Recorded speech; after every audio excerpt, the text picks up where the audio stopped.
Well, Vava Tampa is the founder of Save the Congo, a group campaigning to improve the country's institutional integrity, and he joins us now from London. Vava Tampa, welcome. What do you make of this decision to ban Bemba and the other candidates from the forthcoming election?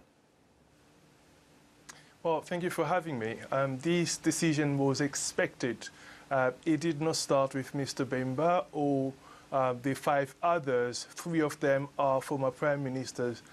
It started with Moise Katumbi essentially being outed by the government, Kabila refusing to allow him to take part in the elections. And this essentially goes to show one more time that Mr. Kabila, who has been in power since 2001, who took over as president after his father, is not interested in organizing elections that would be free, fair, transparent, and inclusive. And those are the elections Congo need in order to end the political crisis, the economic crisis, and the humanitarian crisis, which he started by refusing to leave power when his mandate came to an end.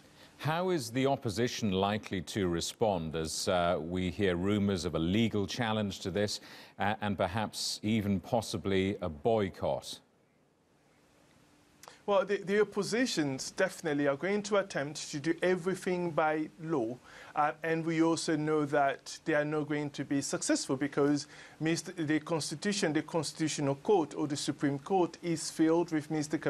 Kabila's loyal members. So we know it's not going to lead into anything substantial.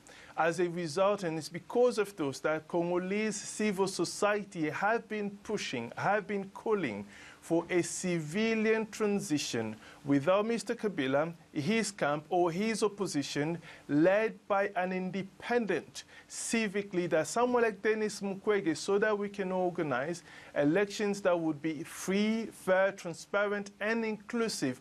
And those elections ought to be free, fair, transparent, and inclusive in order to end the crisis in that country, or else that country could explode.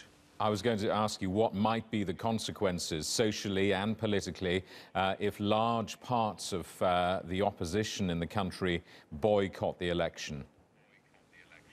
Well, I mean, this is what threatens many of us. I mean, your viewers would remember that Congo has been at war for the past 20 years. The first 10 years of that war killed over 5.4 million Congolese. And what we have been doing, what the EU, the US, the UN, SADC has been doing over the past 20 years, essentially is to build peace and to build the state institutions.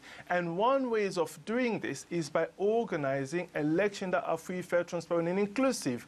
Now, if those elections are not the case, what it's going to say to other people is essentially you cannot win in this country through the ballot box. As a consequence, the only route that remains of ousting Kabila and his family from power is by taking up guns. And as a result, many more people could die. This is why we are calling across the world. We are calling on everyone else across the world that, look, this is the time before it's too late.